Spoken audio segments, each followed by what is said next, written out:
Right. So let's go to the next slide.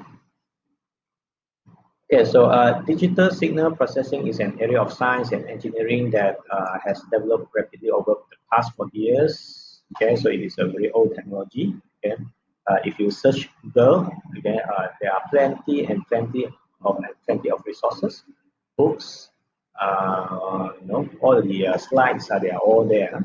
Okay, it's not very hard to it's not a very new topics. Okay, you can find a lot of resources. Okay, from online. Okay, or textbooks. Okay. The rapid development in the integrated circuit technology has spurred the development of powerful, smaller, faster, and cheaper digital computers and special purpose digital hardware. Okay, so digital signal processing is important because this thing comes in integrated circuit technology. Okay, first is microcontroller. Okay, after people design microcontroller, then people make it more advanced, become microprocessor.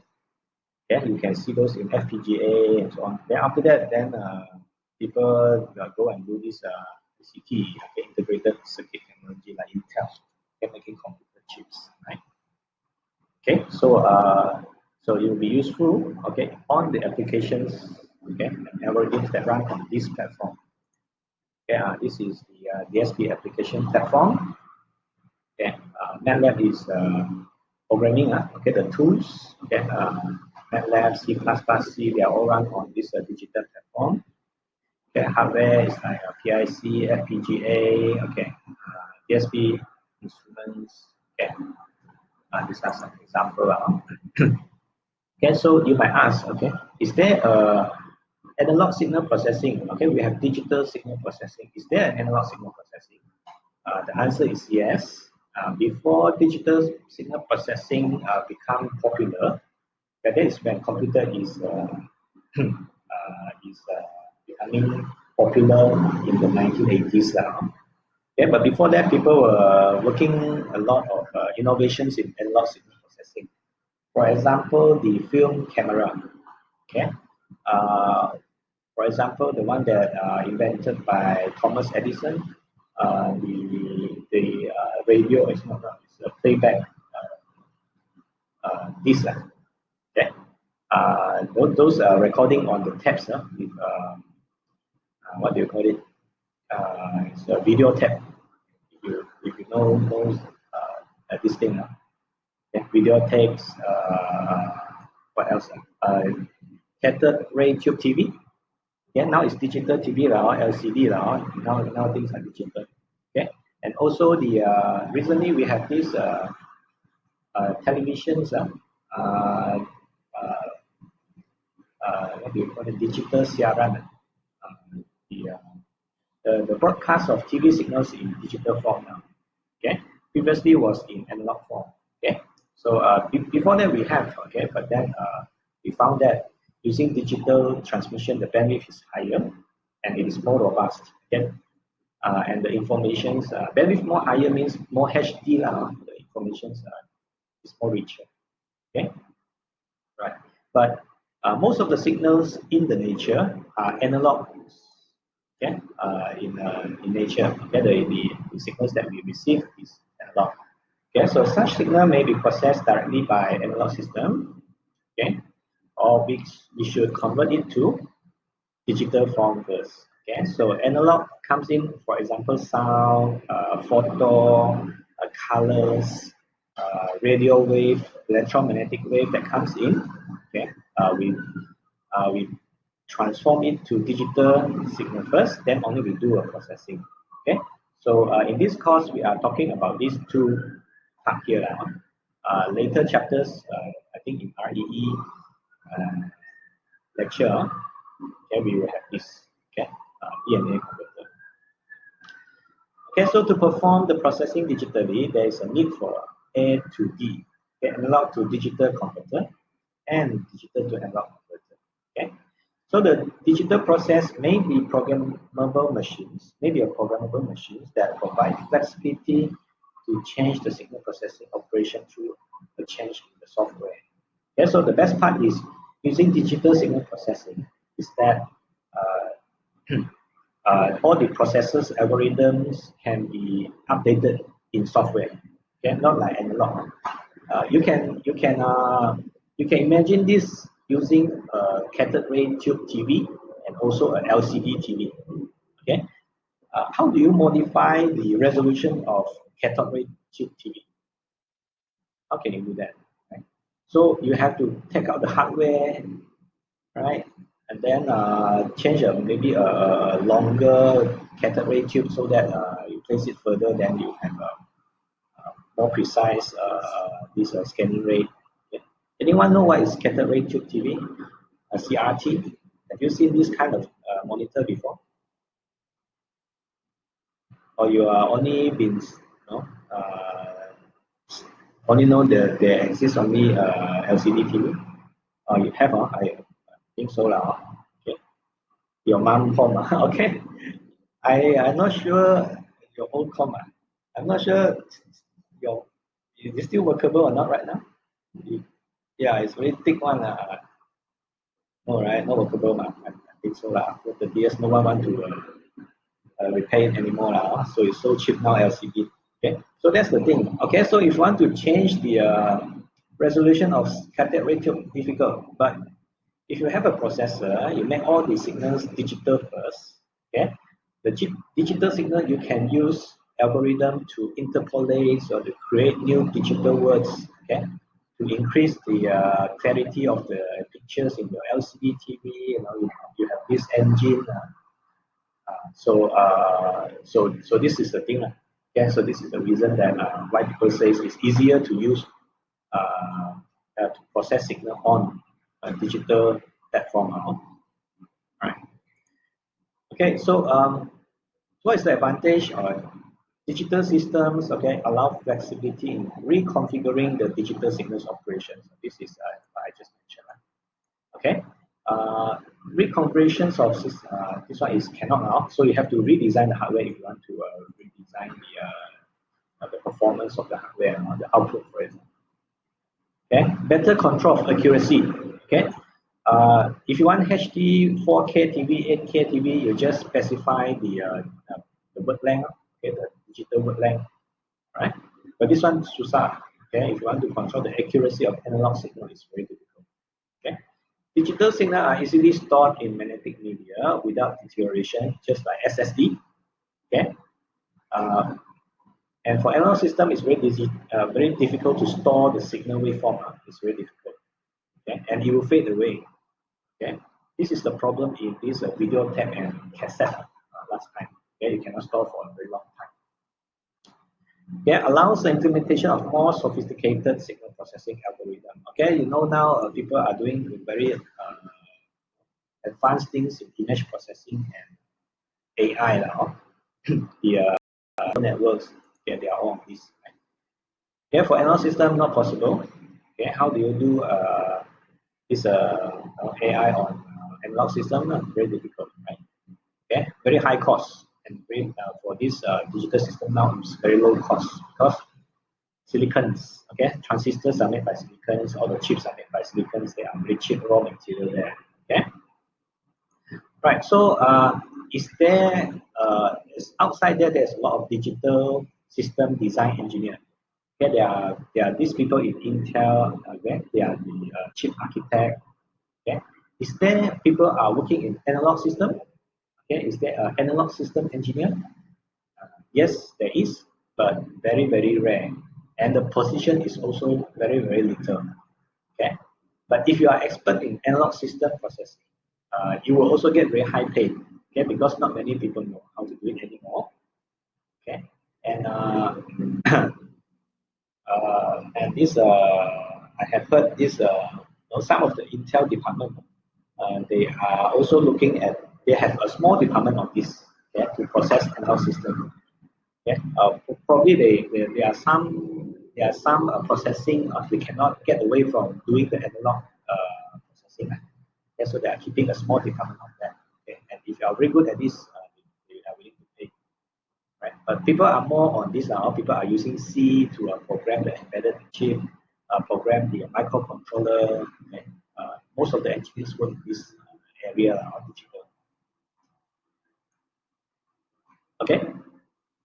Okay, so I would like to ask, what is the disadvantage of a system implemented digitally. Okay, so we know that there's a lot of advantage.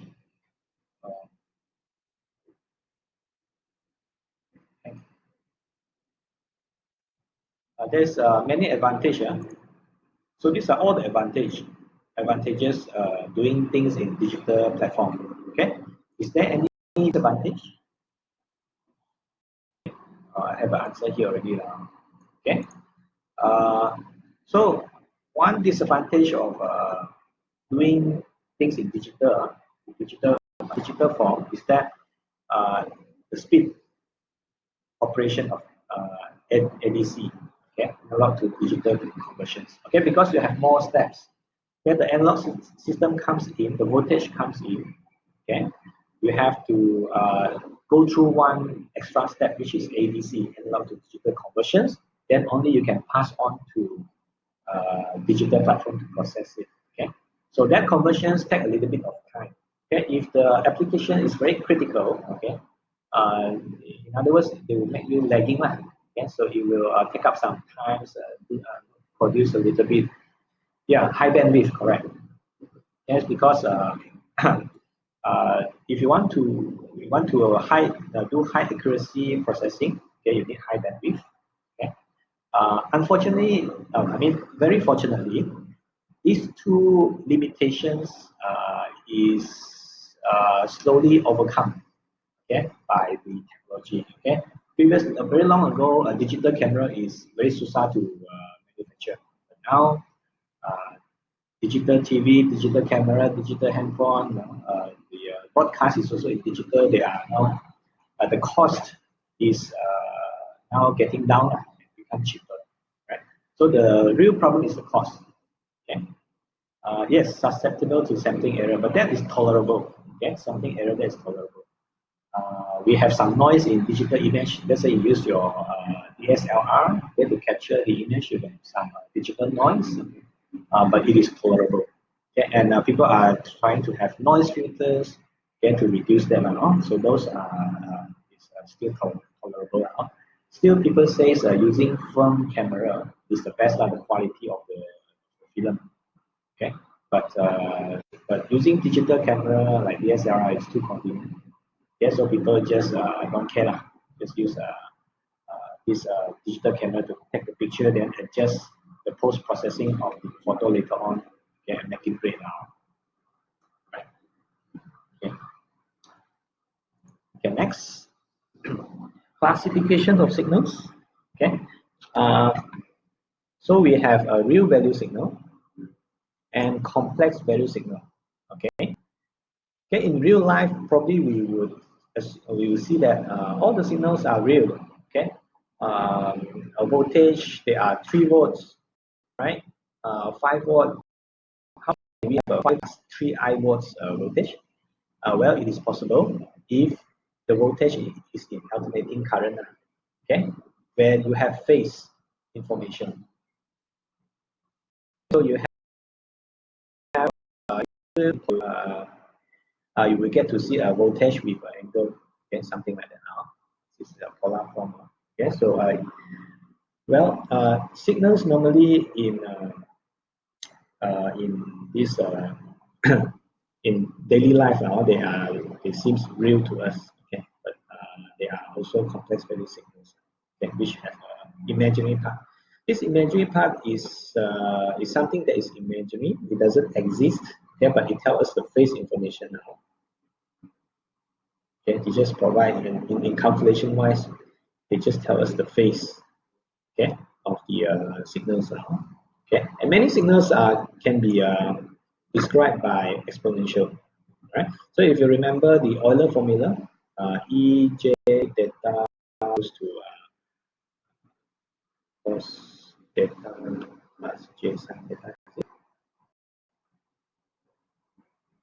I think it should be wait, yeah, okay, or cos theta to half Ej theta plus half E minus theta, right?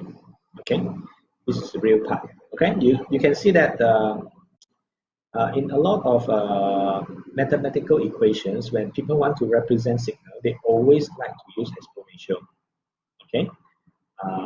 So for example, if you want to create, this is real value. Okay, you can use two conjugates to create a real signal, and you can use also these two conjugate to create the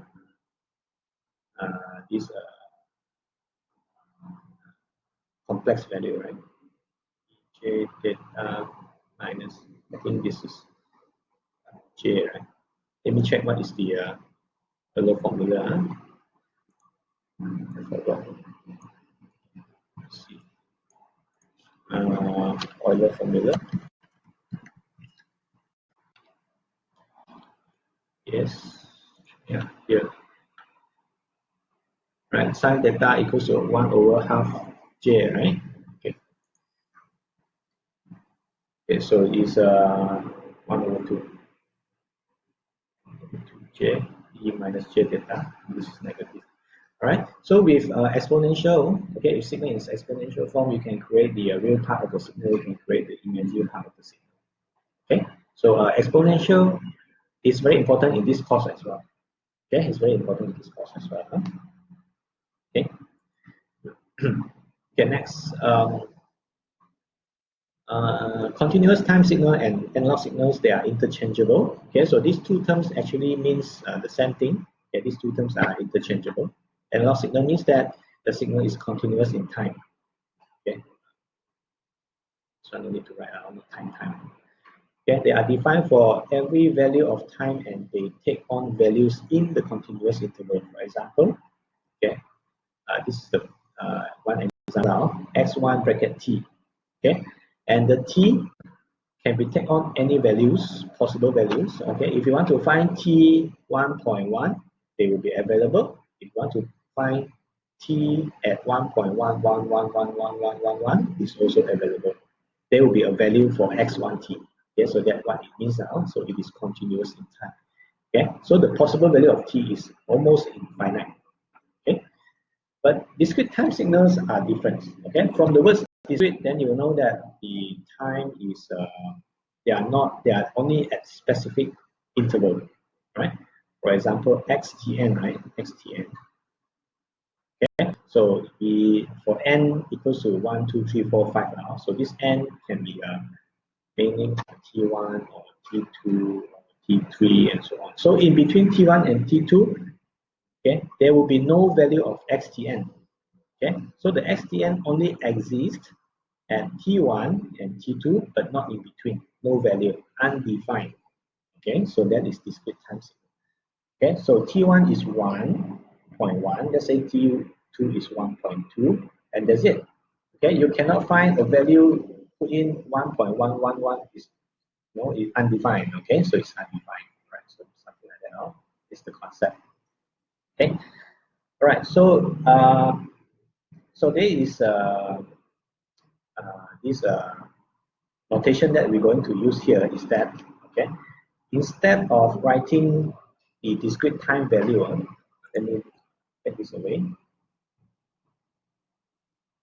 Instead of writing uh, like this, okay, x tn equals to x t1 one value, and then for x t2 the other value, and x t3 the other value. Okay, so let's say this t1, t2, t3,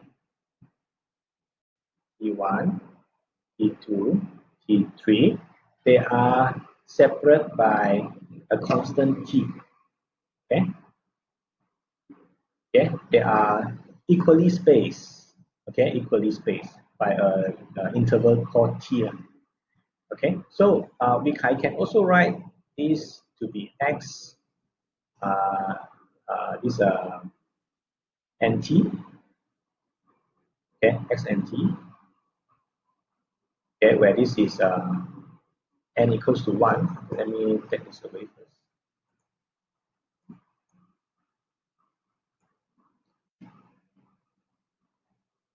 Pretty bad writing, but just bear with me. You can write this n equals to 1, let's say also xt. Then this one is x2t, and this is x3t, right? It's the same. Okay, so this is t1 with reference to t1. Okay, so this is t0. Okay, and 0 is 0 point now. So this is 1t away, 2t away, 3t away, and so on. We can write this. Okay, and because t is a constant, because let's say we assume t is a constant. Okay, everyone are spaced equally. Okay, we can further write this into xn. Okay, then this is x1, this is x2, and this is x3. Okay, and from there you will see that we would have our discrete time signal to be represented in this form. Okay, so this is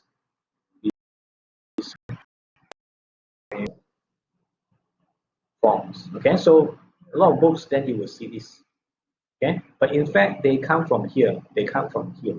They are still t. Okay, but they are equally spaced t.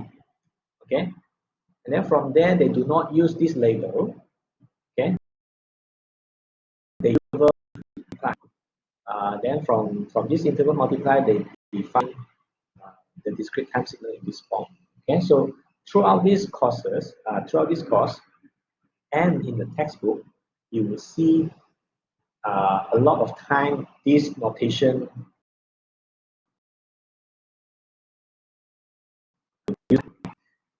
All right, so this is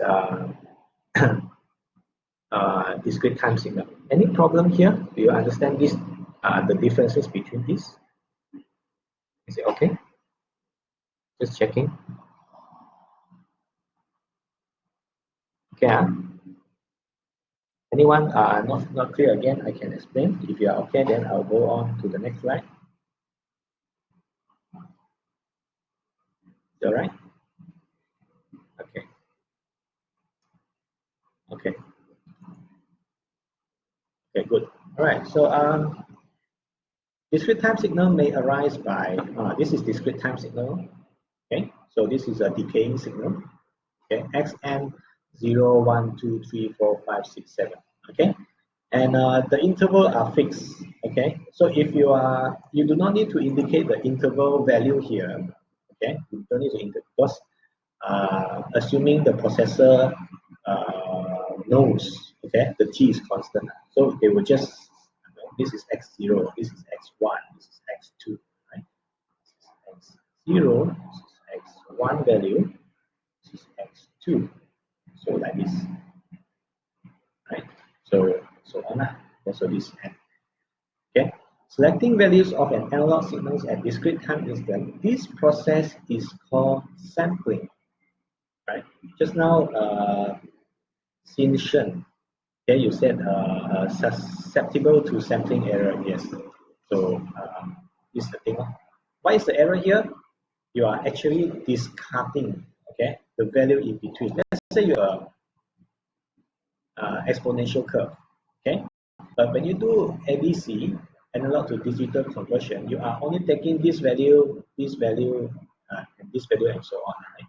So you are throwing away some of the informations, which is the value in between. Right? So the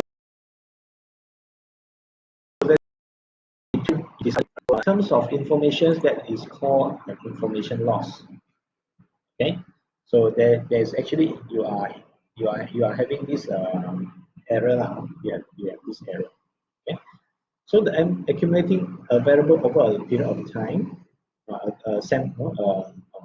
Okay, so this one means what is the example of this kind of signal? Okay, for example, recording a value of rho every day, so you can day 1, day 2, day 3, day 4, day 5, or the weather. Okay, raining, no raining, cloudy. Okay, so those are discrete form now. Okay, so sampling error could occur. Okay, the first error is already you discarded the interval value. Okay, so that is one form of information loss. Okay. All right. So secondly, okay, after you discard the information, let's say it's analog wave like this, but you only take certain sample from this analog wave. Okay, you discarded the value in between. The other problem is you will need to normally you will need to adjust uh, the y-axis, right? So we put it this way: if you do sampling,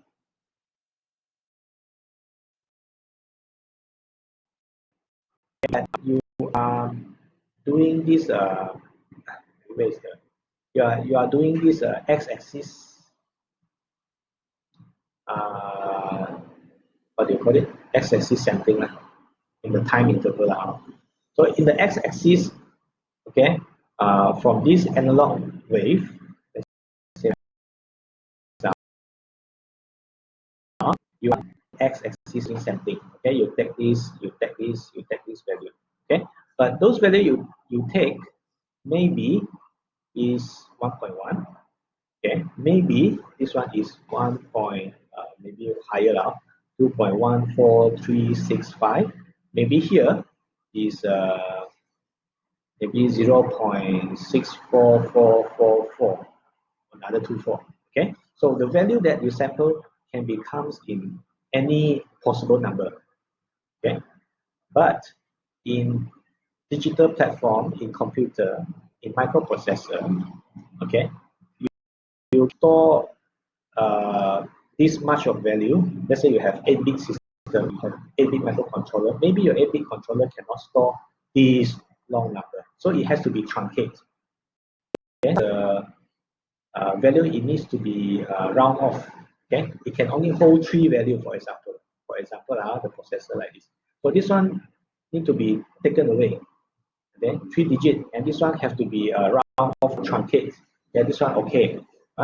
So by doing truncation or by doing quantization, these are called quantization. You are adjusting it at the y-axis. Okay, we call it quantization. Okay, you quantize it to a particular y value. Okay. All right. So then this you create another error again. Okay. Beside doing the sampling. Okay. So uh, doing analog to digital conversions is actually a lot of noise. Okay, it's actually a lot of noise. You have to put into the signal. Okay, and recovering it is also difficult. But luckily, we have the technology is good enough. Okay, the resolutions are very high, so that the error here, okay, is very very small compared to human eyes. For example, in image. Okay, so we are still that's why we say the error is tolerable. Okay. Okay, so we have a quantizations process and sampling process that introduce error. Okay. If a signal takes on all possible value on the finite of infinite range, it is said to be a continuous value signal. Okay, so before truncation, before quantization, okay, before rounding off, okay, so the value that comes in is called continuous value signal. It might be any value here, okay, any length of the decimals, all right? So it is continuous value signal. If the signal takes on value from a finite set of possible values, for example, in the processor, they fix it.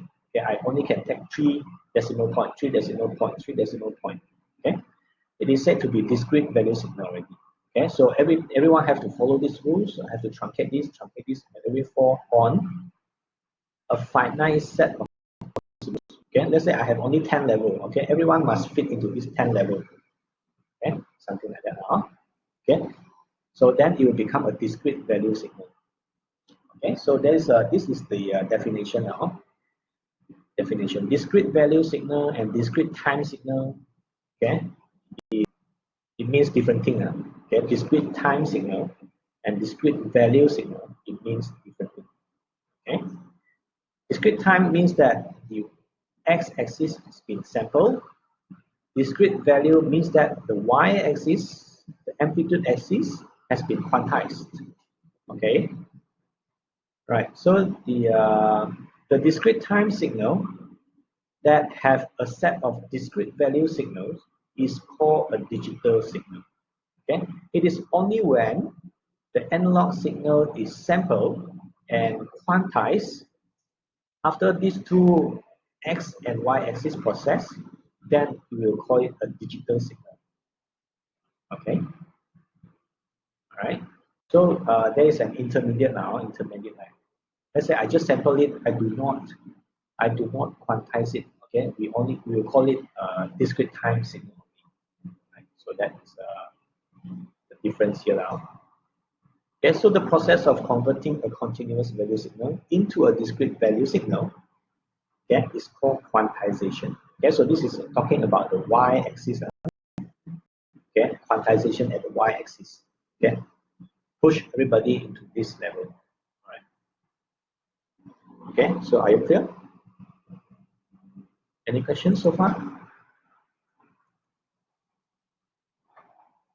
Yeah. Okay, if you are not clear, never mind. This presentation is currently being recorded. And then you can view back now. Okay. Okay, thank you. Zhang Heng. Okay, Zhang Heng. Okay. All right, so let's talk about the the concept of frequency. Okay, analog signal, you know. Okay, we know the frequency of the analog signal. Okay, but what is the frequency of discrete time signal? What is the frequency of this digital signal? This one is the one that we need to discuss here, and it's very often it confuses students.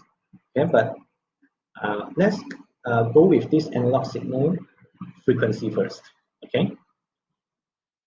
Okay, so this one I have to pay attention on what is the frequency of a digital signal. Okay, so that is kind of a killer concept to students. I find a lot of students cannot practice very well. Okay, let's say we have this analog signal XAT here. So this small a here, is means analog, right? And then a cos 2ft plus theta. Okay, why it is 2f? Should be 2 pi ft. Yeah, I think this textbook has some error now. So here should be 2 pi ft. Okay. Right. So I want you to declare some terms here. If you see f, okay, capital F, this is the analog frequency. Yeah? Okay. And then if you see omega, capital omega, which is 2 pi multiplied by f, okay, so this is hertz for analog, and this is radian. It should be small r now, small r.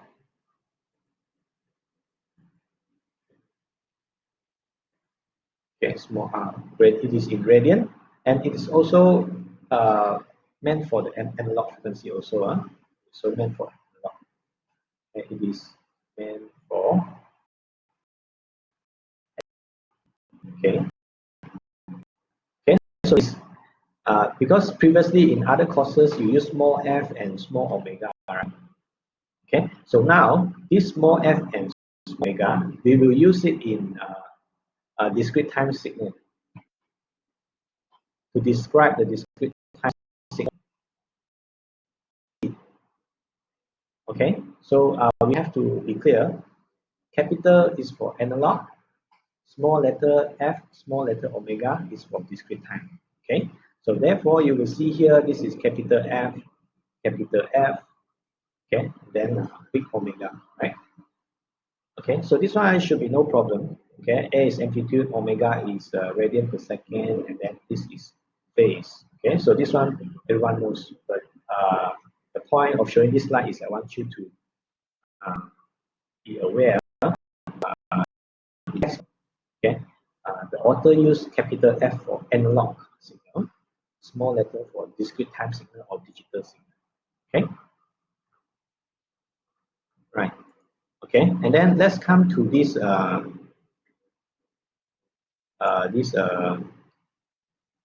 the idea of a phase. So what happens if we have extra phase here? Okay, so let's say you have a cosine wave, and then you have some frequency here. Okay, so this omega tell you some frequency. Okay, and the time is passes on now. Okay, it goes on. All right. So what is the effect of this phi here? Right. Okay. So this is an angle or phase. Okay. So if you have a negative phase, uh, your entire uh, waveform will be shifted to the right, or we call it delay. Okay. So if it is negative, uh, if zero phase is the reference, okay, if you put negative phase into these equations, it is uh, it is like the wave with this waveform is shifted to the right. If it is positive, it will be shifted to the left. Okay, and we call this advanced. Okay, this one is advancing. Advancing. If it is positive. Okay, if you saw the phase is negative, it is a delay version of the this waveform now, originally at zero phase. Okay, so this is another information for you to take note. Okay, this is what we learn in analog signal. Okay, and then come to this concept of periodic. Okay, so a signal is periodic will be fulfill these equations.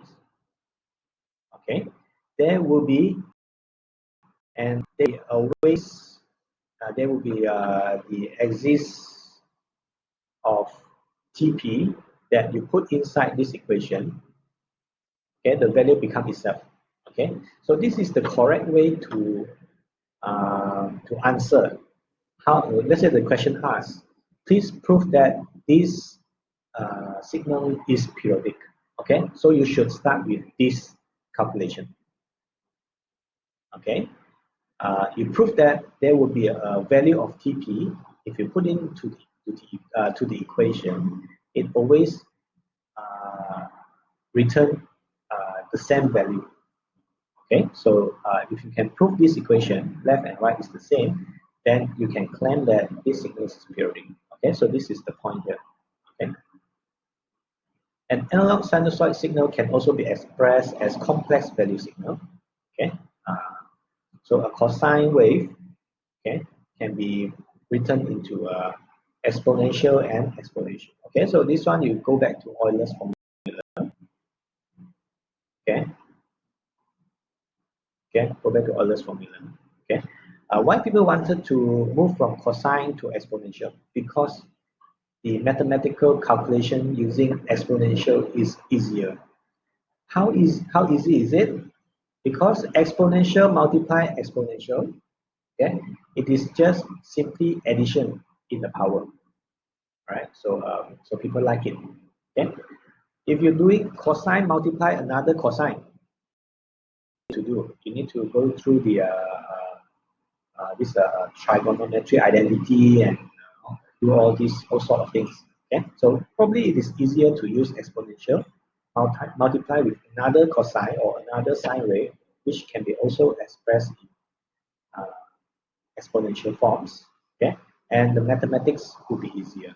Okay, so people take the trouble to split this cosine into two. Okay, conjugates, right? Okay, and we also found that, okay, in this course, this is normally what happens. In this course, the signal given is normally real signal. Okay, and then uh, when you break it down into exponential, these two exponential will be always a conjugate. So okay, normally in this exam or in the assessment, the complex number is normally conjugates. Okay, and then this is the star now. So normally it's conjugate, and when the signals are complement to each other, they are conjugates. Okay, your final answer will be a real signal. Okay, normally in these courses, our signal are all real now. They are all real. Okay, so that is the case in this course. Okay? So you'll be always working with the conjugates pair. All right, this course. Okay, note that a sinusoidal signal can be obtained by adding two equal amplitude complex conjugate exponential signals, or phasor. Okay, so we also call this exponential signal a phasor, phasors. Okay. As time progresses, the phasor rotates in opposite direction with angular frequency plus minus omega. Okay, so what does that mean? So let's analyze this equation carefully.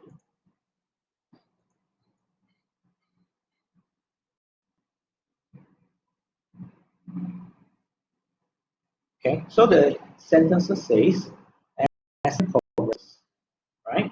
So is t is increasing. Okay, so t is increasing. This t is increasing. Okay, so this one will multiply in and multiply in. Right? Okay, so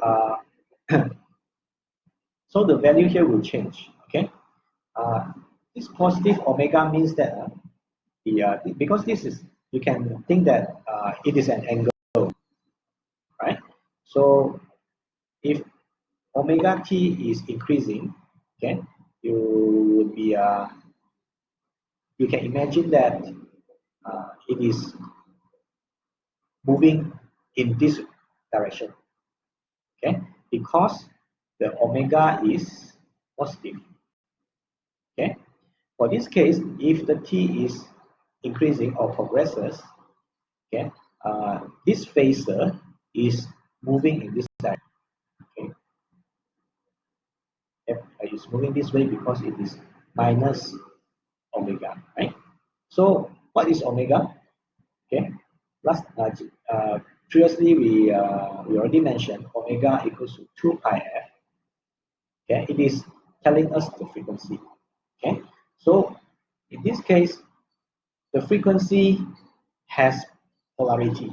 Okay, you have a positive frequency and a negative frequency here. Okay, very often we say, okay, my signal is 50 hertz. Right? It's very seldom you would see people say, my system is minus 50 hertz. What does that minus 50 hertz? Right? So the positive sign and negative sign here actually is that the phasor rotation now. Okay. Why do we want to say this exponential in a rotation movement? Okay, because this is angle. Okay, so and then ej theta, okay, or omega t plus theta, it will come back to cosine. Cosine is a periodic signal. Okay, so no matter how you increase this angle inside here, it will always come back to 2 pi, then 4 pi, then 6 pi, then so on.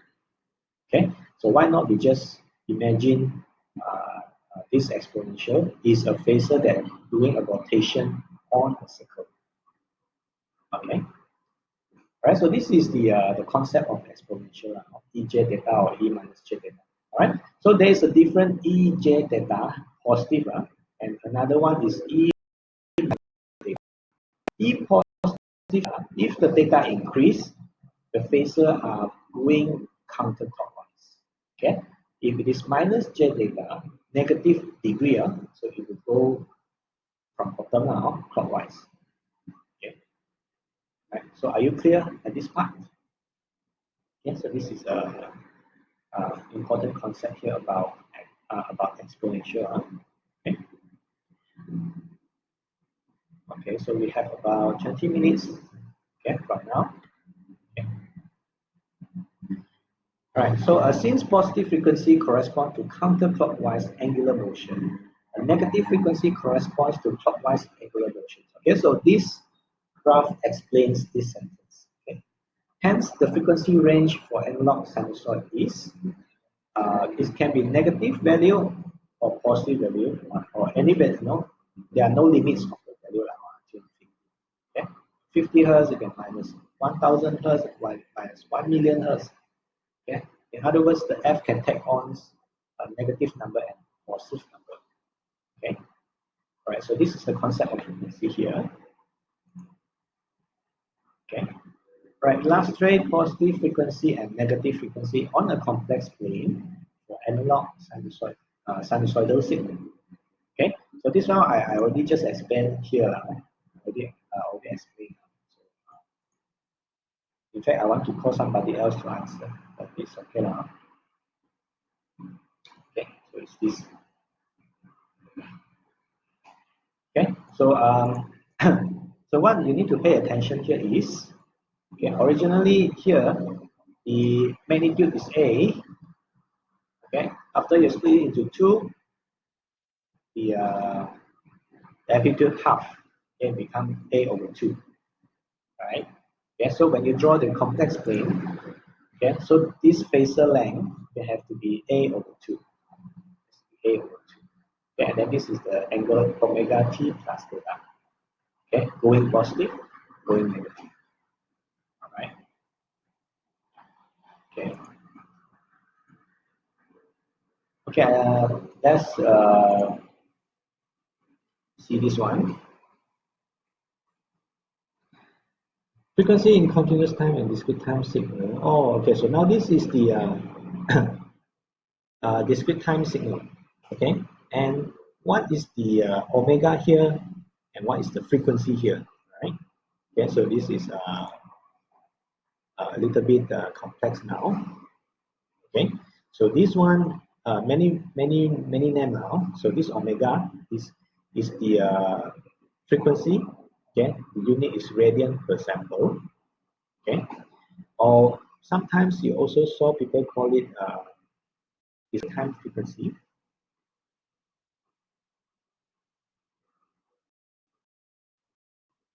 Sometimes in other textbook you will see that people call it normalized frequency.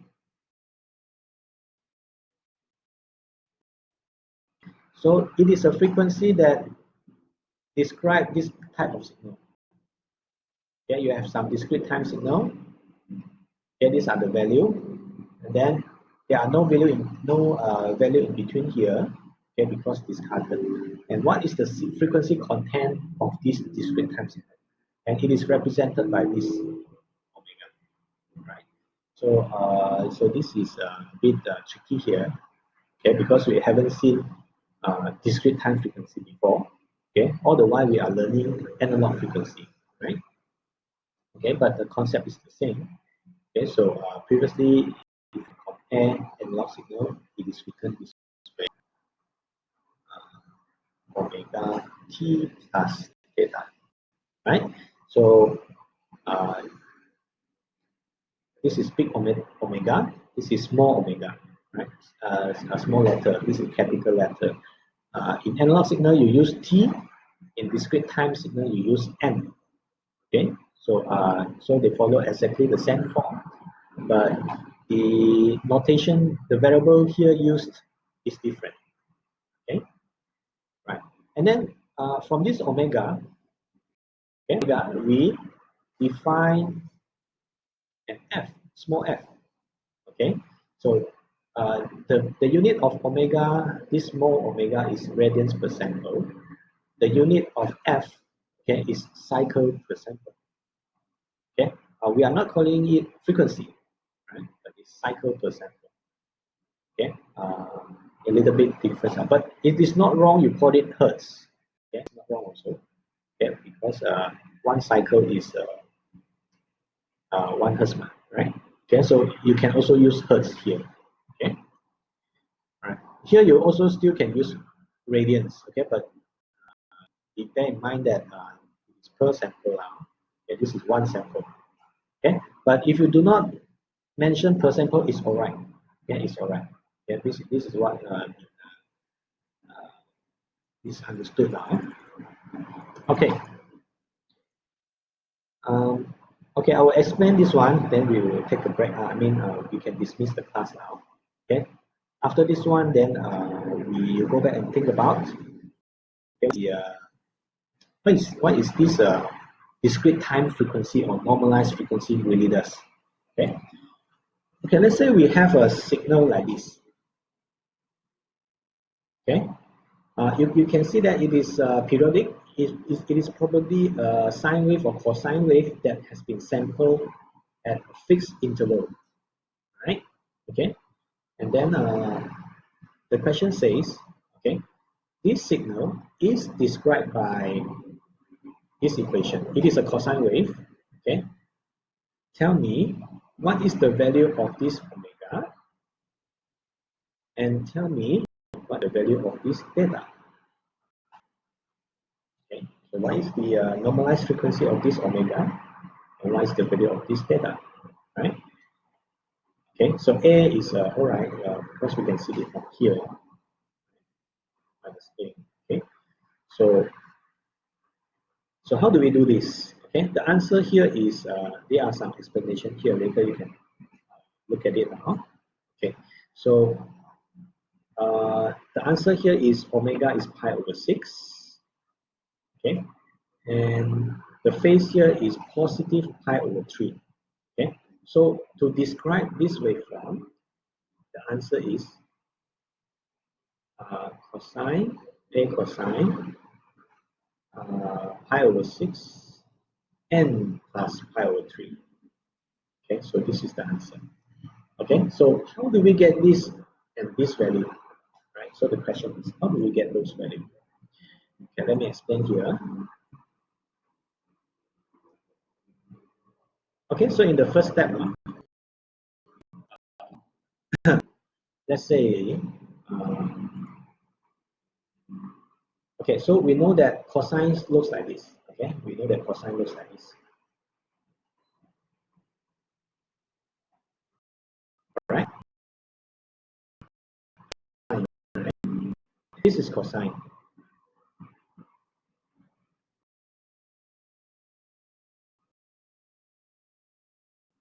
This is a little left. Has been a little bit advanced. I should use other color. Okay. Okay. It's being advanced.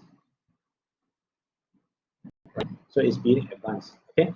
If this point is at the point A here, if this highest point is at the point A here, okay, it would be a cosine wave without phase change. Phase is 0. Okay, so from here, we roughly can see, okay, so it has been shifted to the left. This theta must be a positive phase. Okay, so this is our feeling. Okay, but what is the value? Right, so that is the first observation. Second observation, okay, is this.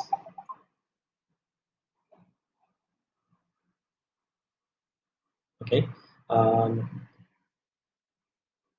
okay, so let's count how many points here. Okay, so this is 1, 2, 3, 4, 6, 7, 8, 9, 10, 11, 12. All right, and these 12 groups, okay, so this 12 group will repeats.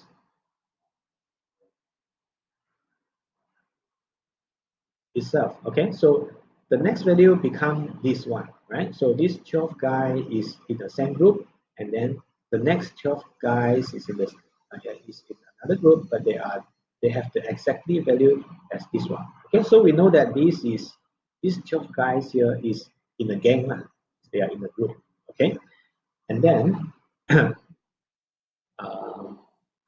next one is we found that this point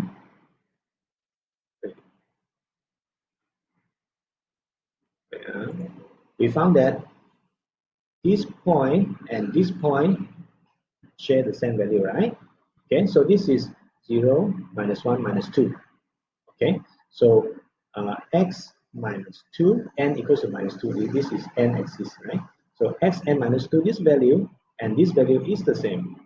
Okay, so this is 11, this is x 12, right? So if we put that value into the equations, okay, x minus 2 and x 12 is having the same value a. Okay, so we put in the n. Okay, so this is n now. So omega minus 2 plus phi equals to omega multiplied by 12 plus theta. So this one can cancel off. So omega is so you have cosine. Sorry, cosine. I cannot cancel. Sorry, can cancel.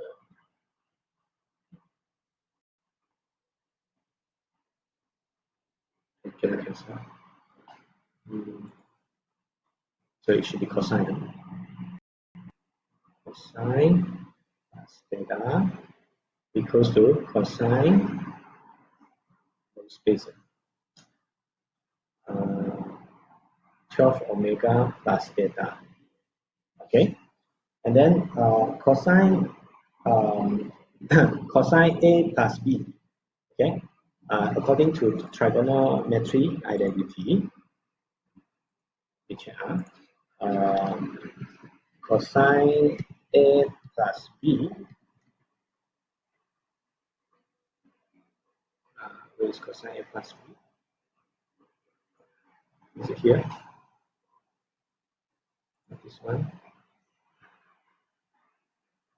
Here. Okay, let's look at this. Cosine A plus B is cos A cos B minus sine A sine B, right? So we can use that into this equation. Cosine minus 2 omega cosine theta no space. Let me try this out.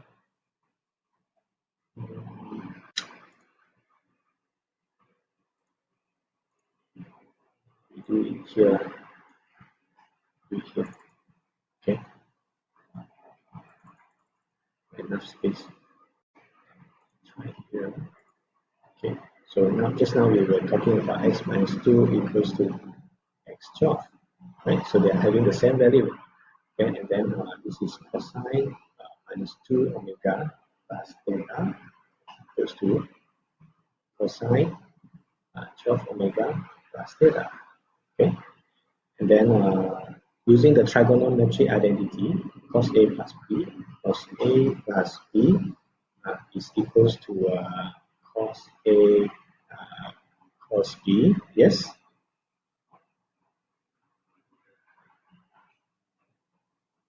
Ten. Oh yeah, you're correct.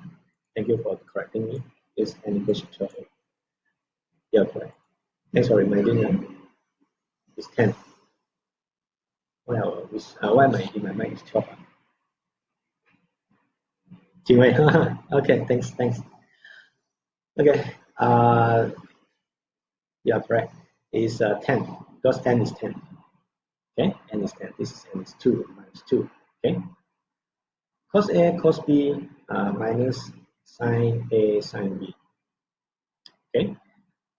So this one we can write cos minus 2 omega cos theta minus sine minus 2 omega sine theta equals to this one cosine 10 omega cos theta minus sine 10 omega sine theta. Okay, and then following that this one cos, because cosine is even function. Okay, so you probably would also see this identity. Okay, you can apply this into here. So you have cos 2 omega to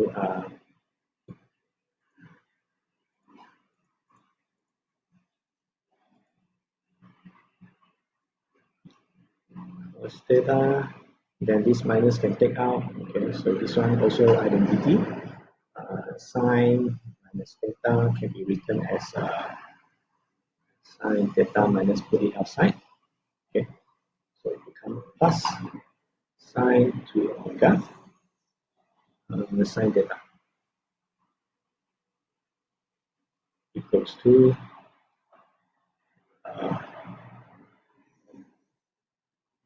cos 10 omega cos theta minus sine 10 omega sine theta. Okay. See,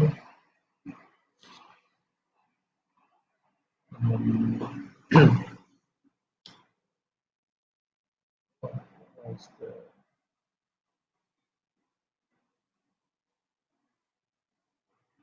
so this one can cancel off, no? Okay.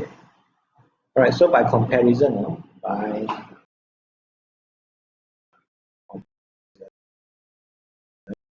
and right. Okay. So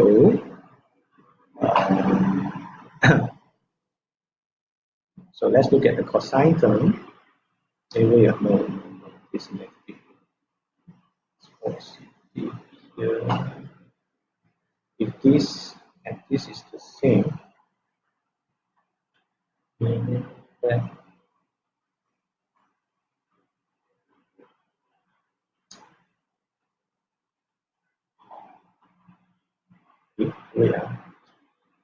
how was this done before?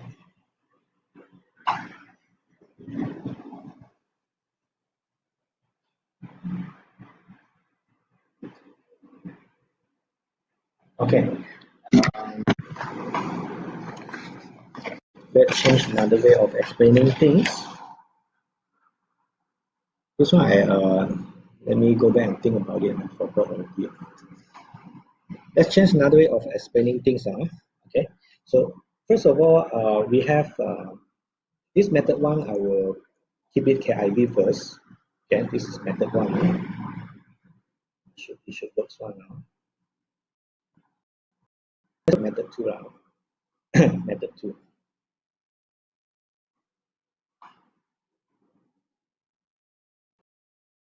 So we have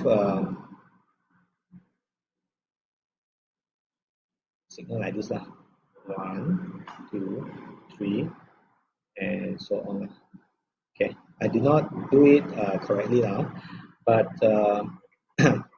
this is called a cosine omega n, but the phi is 0. Okay, so I do not write the 0 here. Okay, assuming the cosine started from here and then end up here now, so it is not shifted to the left yet. Okay, it is not shifted to the left yet. Okay, so the value here, okay, this is n. Okay, so the value here is a cosine omega multiplied by 0. Okay, and the next one here is a cosine omega multiplied by 1, and so on. Okay, and the rest of it will be a cosine 1 omega 1, right? Omega, then a cosine the next one also. This is n equals to 1, n equals to omega, n equals to 3 omega, and so on, and then until n equals to 11. Okay, from n equals 0 until n 11. Okay, and then the next one is 12 omega. It will become this, right? It will become this. It will repeat the value of at n equals 0. Okay, so from here, this is the case that no shift yet, no shift yet. So from here, we could say that a cosine 0 and a cosine 12 omega is the same. Is it? Wait, 1 to 12, n equals to 12. This is not shift, so we can use 12 here, not 10. Okay, so in order for these two to be the the same, right? Okay. It means that cosine 12 omega must be equals to 1. Okay. So because we know that this is 1, okay, in order for them to have same value, so this one after cosine of 12 omega, it must be 1, right? So we can write cosine 12 omega is 1. Okay. Next, so 12 omega must be something like 2 pi or 4 pi or 6 pi and so on, right? Cosine 2 pi is 1. Cosine 0 is 1. Okay. Cosine 4 pi is also 1. Okay. So this omega multiplied by 12, it must be 2 pi, 4 pi, 6 pi, and the multiple of 2 pi. Okay. So let's take the first value 2 pi first. Okay. So the omega, it is 2 pi divided by 12, which is pi over 6. Okay. It can be also, you can also use 4 pi and 6 pi, but we use the fundamental frequency 2 pi first. Okay. So from here, we know that omega is pi 6. Okay. And then now we solve one problem. Okay. The question asks us, what is the omega? Then we found that now it is pi over 6. Okay. So now we wanted to shift it to the left by how many points? We want to shift it to the left by 2 points, right? Originally it is here, but now then we want to shift it to the left by 2 points. Okay. So if you want to do that, okay, so let me write it here. Essentially, this graph will become like this. Okay. Originally it was here, then it's here. Okay, and this is the value is a now, so the value is a. Okay. Then the next one is here. Next one is here. Okay, so on. Okay, so now it is shifted to the left.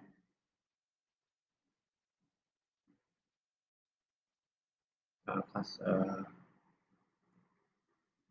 theta. Okay, this one we know already. This pi over 6. Okay, so a.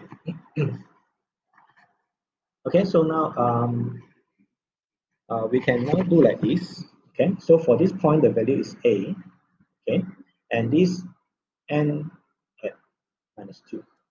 Okay, so we will do a cosine omega minus 2 plus theta equals to a. Okay, because at this point at n equals to minus 2, the value should be a. Okay, so this is a. Okay, and this one can be cancelled off. We know omega is pi over 6. So we have cos pi over 6 multiplied by minus 2 plus theta equals to 1. After that, so again, we come back to the situation. Okay, cosine and angle that add together is 1, right? So this pi over 6 multiplied by minus 2 plus 1 must be a multiple of 2 pi, 4 pi, and 6 pi, and so on. All right? Okay, so let's take the fundamental frequency 2 pi. So we can write here, even we can write, you can also say it is 0. It doesn't matter you use 2 pi or 0 also can. So here is 0. Okay, maybe it's easier to use 0. Anyway, it is angle. You can use 0 or 2 pi, 4 pi. Okay, the answer will still be the same. Okay, so it must be 0. Okay, the angle here must be 0 so that you can get 1. Okay, so it's pi.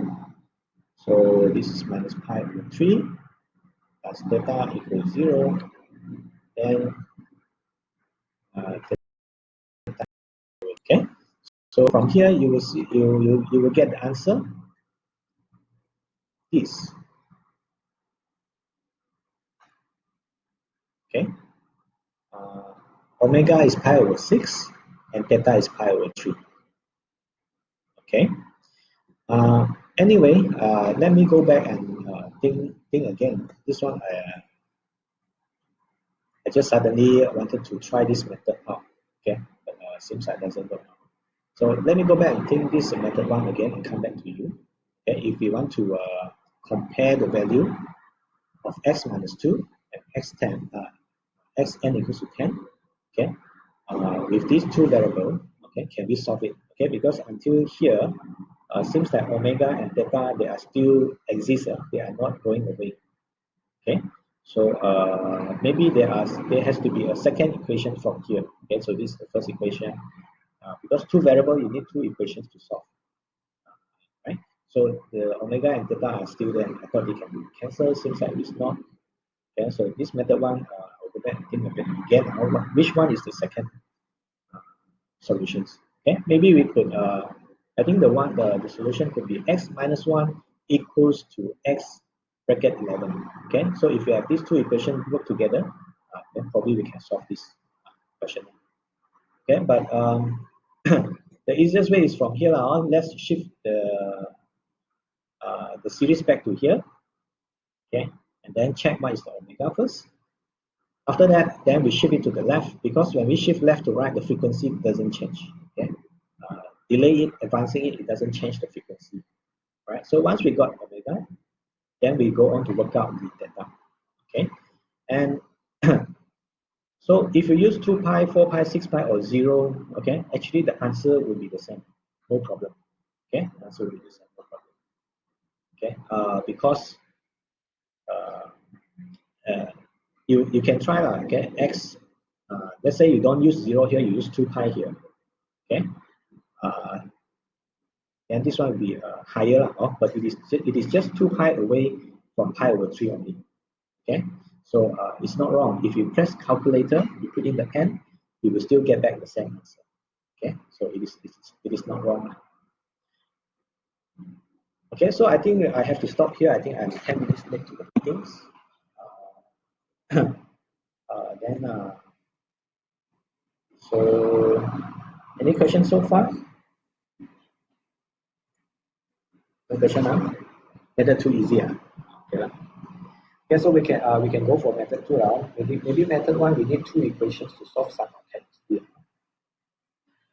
Okay, so I will see you in the next lecture. Okay, this lecture session I already recorded it down, and I will post to the classroom for you to do revision. Okay, all right. So you may leave now, and goodbye. Thank you very much.